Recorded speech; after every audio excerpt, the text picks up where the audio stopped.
Welcome to another episode of A Bad Idea for Podcast. Today I'm in Mexico City because we're going to interview a world's game champion, America's champion, two-time CONADE champion, and pivotal and key player of the Mexico national flag football team. Her history, her journey, her passion, inspiration, and the way she sees the road to LA 2028. So, los.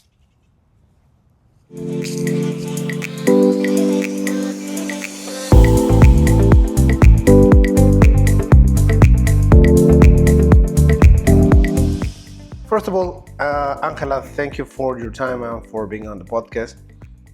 2025 has been an incredible year for you. You have won everything from the World Games in Chengdu, China, to every possible national championship. Can you take us back to the first time you played flag football and what was it that hooked you to the sport? Well, the first time that I played was when I was in middle school, I think. Yeah, and we had a class where everyone showed us about multiple sports, and we learned about flag football in class, and we had like a small tournament, and I fell in love with the sport. But then with things around having we separated our journeys. Okay. And then we joined again when I started university, when I started college in 2021. And the thing that hooked me the most was I think like I don't know, it was a fire that burned in my heart. And I don't know, I love sports. I love to play with sports that actually have a ball. And yeah, I love the team. I play for Borregas at Tech Campus Santa Fe. And like the discipline, the passion that the team had, I think that was like the things that hooked me the most. So far, who has been the biggest influence on you as an athlete? Okay, yeah, I think that, well, my inspiration, the people that guides me, that help me be better every day, it's my family. So of course I think that my parents are my biggest inspiration. But as an athlete, I think that Diana Flores, Mexico's national team quarterback, and also Rebecca Landa. I think they were the two first girls that I saw that I when I was, well, not that little, but when I was a rookie, that I aspired to be at the time. You were number 99. What Yes. does it mean to you? Well, it's actually because I play here in Mexico with number 9, but then number 9 wasn't available. So, and I love that number. It's been my number in a lot of sports. I played rugby, and well, a fun fact is that in rugby they assign you the number based on your position, and I played as a number 9, so I had that number, but then it wasn't available in Mexico's team, so I said, well, double 9, double luck. Double the trouble? Yeah, double 9, double luck, and I chose number 9. Okay. When people see Angela on the field, what do you want them to feel? Well, I want them to feel a person that has a lot of passion, that takes risks, and that plays with discipline. That it's not just like a sport to play for fun, but also that shows who I am truly. And I don't know, to see like a person that has been working really hard to be there, and that shows that no matter how late you arrive to something, because I was 18 when I arrived, playing flag, you can do whatever you want if you work hard for it. Well, at the beginning, we mentioned that 2025 has been an amazing year for you. And I don't want to catch you off guard, but I want you to close your eyes for a second. Okay. Can you walk us through to that play in Chengdu, China, when Victoria caught the pass from Diana? Yeah. Can you describe that moment for us? What do you feel on the sideline? Well, I play with Victoria and Diana since my beginnings. They've been there in Borregas with me lots of times. So Victoria is a defensive player in Mexico, but she's also a wide receiver. So when things got hard, like she was in. So when she was called by the coach, I was super sure that we were going to make it. All wide receivers on that team are fire, like fire. And Victoria's something that works for her is she's really tall. So I was confident. We grabbed our hands together on the bench, every one of us, and I don't know. I was just so sure that it was going to be a catch, no matter who was going to be the throw to, but. Yeah, when she caught it, oh my God, like I felt, I was like this, but I was really happy. I was really happy and like, it felt like a relief. Okay. It was amazing. Okay, because I wanted to ask you that one, because everyone that was watching the game on TV, so I think was like kind of roller coaster of emotion because at first you celebrate because Mexico win the game, but then you saw... We saw our captain, yeah, definitely was a roller coaster of emotions. But like, we had a word that followed us during the whole tournament that was believe. Like we believe we can make it. We believe in our coaches. We believe in staff, place, everything. So when Victoria caught it, we all ran to her to celebrate. But then we saw Silvia, who was on the floor. But it was a roller coaster of emotions, but it was actually really fast because Silvia stood up and was like, "Oh my God, I'm fine," and we were like, "Oh, okay, yeah, then we can celebrate," you know? Yeah, but she's fine. Okay. She's brave. She's brave. Why do you think flag football has become such a trendy sport, and why is everyone so excited about 2028? Okay, yeah, well, I think flag football has been an amazing sport since ever, but I think it's trendy right now, maybe because every player, I think that has been that has played shows a lot of passion for the game. It's actually also really dynamic. So I think that for example, Mexican team, I think that one of the things that represents it the most is passion and courage. So I think that when you express that, you can engage more people to play that. And also I think because it's going to be an Olympic sport, I don't know, people maybe like their dream, like mine, it's to be at the Olympics, so you're like really happy.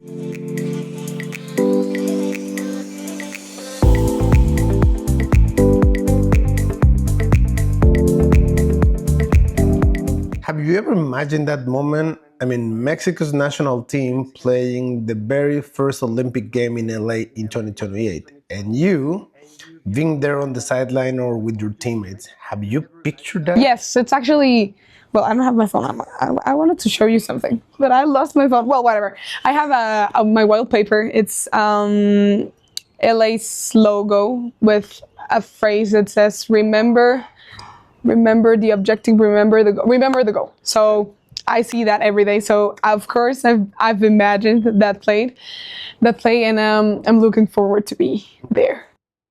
You know that you're very close to being part of Olympic history, right? Yes, and that's actually a goal and a motivation to continue in the game. Does that goal or that dream puts extra weight or extra pressure for you?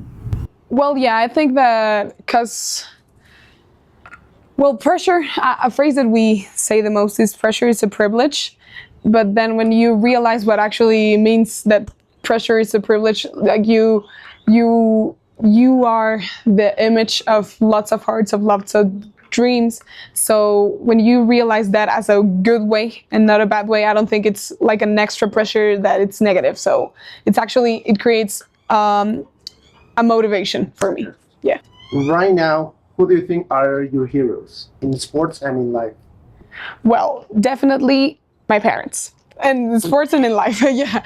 Yeah, I think that my parents are my biggest inspiration, are my biggest motivation. My family, yes. Um, I have two sisters that they're actually not as sports billy as me, but they have lots of passions too that shows me that we're a great family that fights for their dreams. And I think that, yeah, I would say that my family is my everything. As a former athlete, everyone knows that at some point in your career, you face some doubts and you face some fears. Yes. For you, right now, what's your biggest fear as an athlete? Well, I think my biggest fear is failing myself. Failing failing like my goal, failing my dreams. But um Good. but I think I've been working a lot on that, and well, my biggest fear is it's like failing, not acting the same as I should to reach my goal.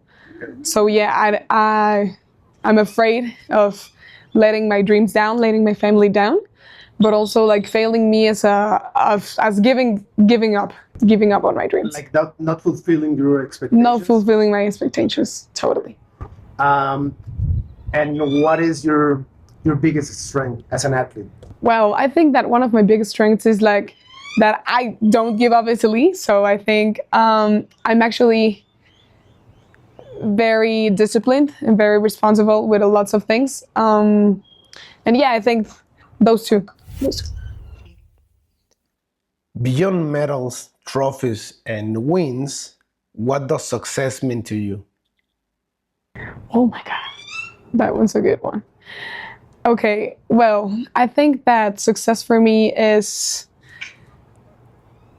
being able to inspire others to do the same you do.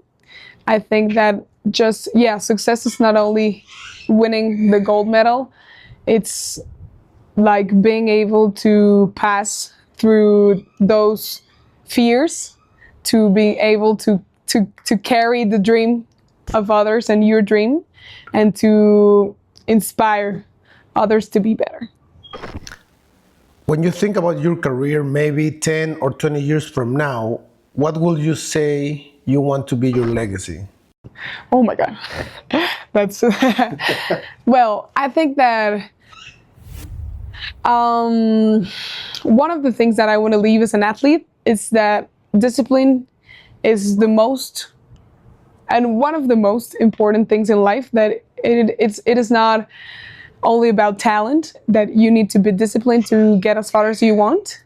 Also, I want to leave the girls with a phrase like, I love that phrase, that is take the risk or lose the chance, which is stop being afraid of things and risk it. Like risk your fears, try to jump for that ball, try to do new things, because it's not always late to try new things. When everyone saw an athlete, a professional athlete, or an athlete that is succeeding in life and in international stages like you are, everyone believed that it's like an instant success, you know. But for you, how difficult has been your journey to be in the national team, to win medals, to dream and aspiring to be in the Olympics? Okay, yeah, definitely.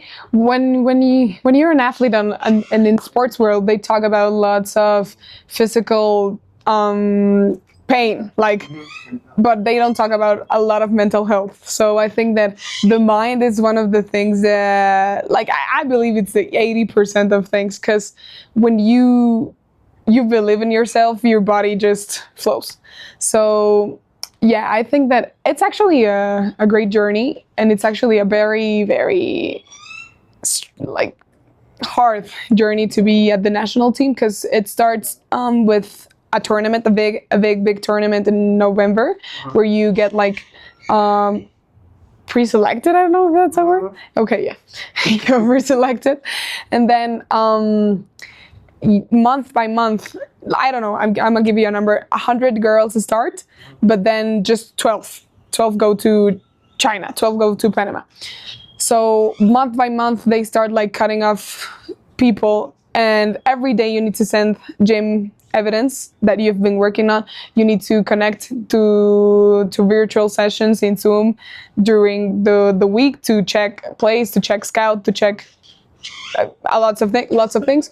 You also need to be in a good form. You need to eat well, sleep, and then adding that, I'm a student athlete, so I need to pass my responsibilities in Tec de Monterrey, in sports and academically, and then also the national team. So you're in a rush every day, but that's why when you find, I think that helps me the most is that I find my why. I like to call it that way, like a motivation as something that keeps you there.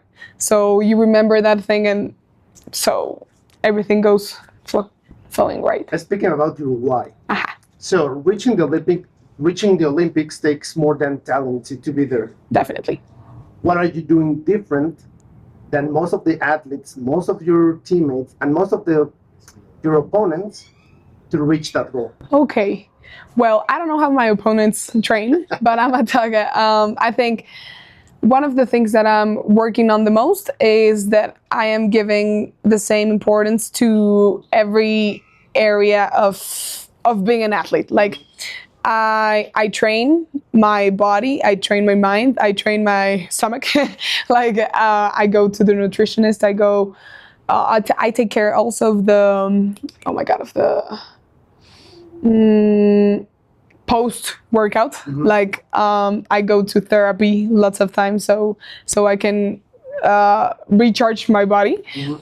And yeah, I think also another thing that has been helping me a lot is to watch watch video. My team here in Borregas, we watch a lot of videos from the opponents, like to study them.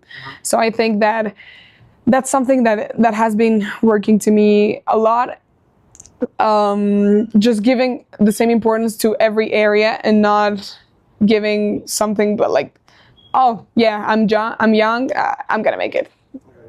Discipline over talent every day. Okay. Knowing that, what's the best piece of advice you have ever received? Okay, I think the best piece of advice I've ever received is the importance of being prepared. That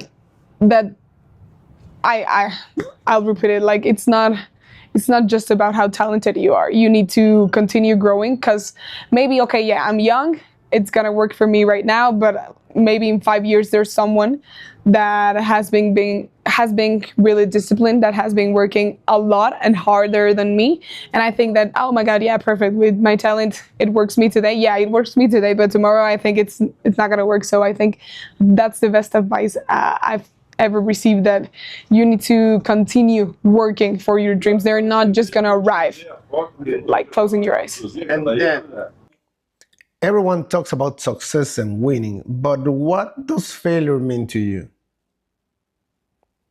Well, I'm gonna tell you the truth. When I first started this, I thought, you fail, you're done. You fail, you're done. But now I see failure as an opportunity to grow. Definitely. You learn more about the times you lose than the ones you win, because most of the time, oh my God, we win, meaning we did everything perfect. And it's not like that. So I think that failure is an opportunity totally to grow, to focus on your mistakes, and like, a new opportunity to grow again, to be better. And also, I think that speaking more or less about ego, that it's gonna help you motivate to be better. Like, oh my God, you lost. I just remembered that I'm gonna tell you that you just lost, so you need to continue growing and to continue training. What has been the most difficult challenge you have ever overcome in your career? Well, okay. I think first of all, as I told you, I arrived to a team that was totally of people that knew the game. Okay, so I think that one of my biggest challenges was that I arrived there like by to have fun, to learn about new sport, but all of the girls like they knew the game. So being like learning real quickly was actually that was something that was a bit hard for me at the beginning, but then I think that another thing that happens, I don't like to fail. That's what I'm talking to you about. At the beginning, I was like, oh my god, you just failed, you're done. So when I committed a mistake, I was it brought me down a lot of times. So I think that the biggest thing that the hardest thing that has played in my mind was accepting failure as an opportunity to grow. As part of the process. Yes, as a part of the process, and also I think that I believed that if you recovered yourself, like after workout, you were gonna be fine the next day. But no, physically your body is damn, it's done on Friday. So those two, being able to accept that. It's all mentally, I think. I think it's all in my head, but yeah, those two things. All right. Now we're going to switch gears to a more fun part of the podcast. Okay, perfect. So, do you like movies? I do. Okay. Which one is your favorite sports movie? Oh my god, which one is my favorite sports movie? I think. Oh, I don't know the game. I just saw it. It's. Well, because okay, you told me you like movies. Yeah, I do like movies, but I repeat the same movie every day, so so I'm not that great with movies. But I think my favorite movies in sports is the one of a guy that he plays football for his town, but I don't know how he arrived to a university. Rudy? Oh, Rudy, yeah, that one. Yeah. So I can do it again. Yeah, I love Rudy. I love the plot. I love the ending and how that's because it represents totally the discipline over talent and how he never gave up. Like he never gave up. Okay, so you like a really good underdog story. Yes. Right? Okay. So, being said that, if your life were a movie, what would it be the main message or lesson? Okay, the main message or lesson for my movie would be it's not late to start something new. It's never late to start something new, and that if you train, if you work for your dreams, they're gonna happen. Yes or yes. Okay, and then your movie will be a drama, comedy, action. Okay, yeah, I think that a comedy. I love Comedy. Yeah. Okay. Yeah. And who would it be? The actress playing you in your movie. Oh my God. Okay. Wow. I have There you my go, phone. there's a cell phone. Here's my phone. Okay. Oh my God. Maybe Jennifer Aniston. Yeah, I love that girl. She's funny, and I would, because I would love my story to be like a comedy, but also like not an action movie. Oh my God. It happens. Yeah, not a comedy fully, but not also like an action movie. I would love to have some action and some comedy, and I think that she works for that. Okay. Yeah. And then, if Netflix at some point decided to make a documentary about you, what would it be the opening track, the music-wise? Okay. Yeah, I love a song by Eminem, which is Lose Yourself, I think. So it starts like slowly and then boom. Okay.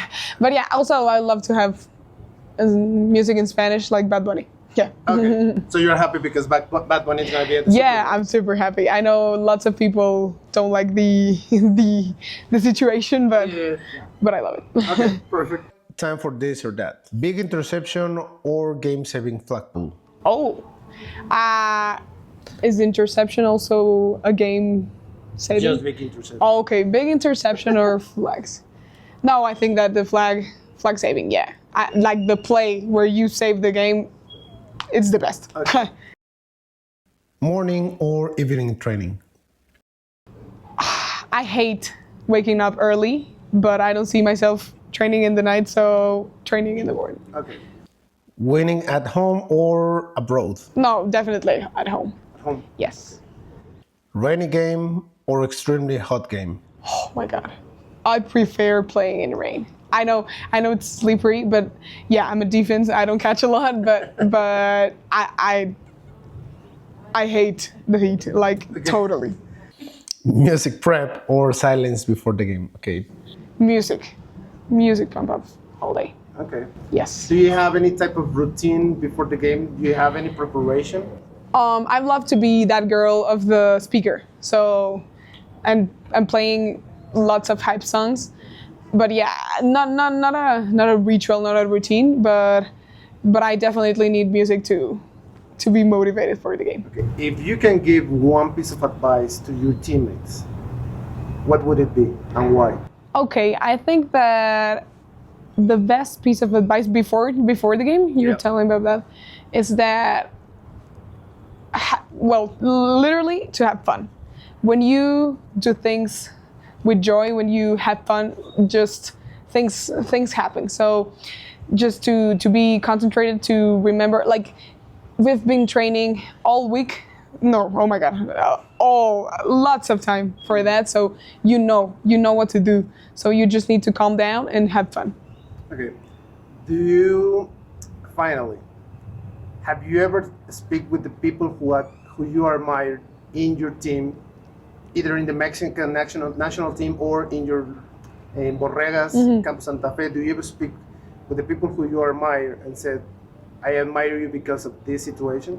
Well, I don't think I'd have like directly I admire you, but yes, I've told Rebecca and Diana many times that they're amazing. So Okay. yeah, I think yes. Okay. And then finally, Angela, you know the name of the podcast is A Bad Idea for Podcast. So Yes. it's time for you to share with us a bad idea that in the end turned out to be a good idea. Okay, a bad idea was saying yes to waking up at 5:30 a.m. because it became a great idea because now I'm a flag football player and I couldn't be more grateful. Chengdu, China. Okay, perfect. Right. Yeah, I brought both medals. Oh, okay. Panama medal. Well, first of all, yeah, here's the medal from Panama. It's actually really pretty. And then I also have my gold medal from Chengdu, which is amazing. I love it. It's a panda with some symbols from China. Here, I believe that this is like relieve. I don't know how to say that. No worries. Okay, relieve. Translated. Translated. Chengdu. Google Translator. Okay, and then you open it, and it has. Okay, this one goes here. So yeah, it was closed, and then we opened it, and we had this tiny medal that it's now a necklace. Ooh, So yeah, they gave us everything. And it's a necklace, but it can also be a pin. So we have this magnetic thing, and you place it here, and then you can clip it to your whatever. Which one has been the most special one? Okay, I think this one has a great value for me, and it's actually the prettiest one. But the one that I think that gave me the mentality to believe in me, it was a national medal here in Mexico. It's called from a tournament called Conde, which is a national tournament here in Mexico for universities.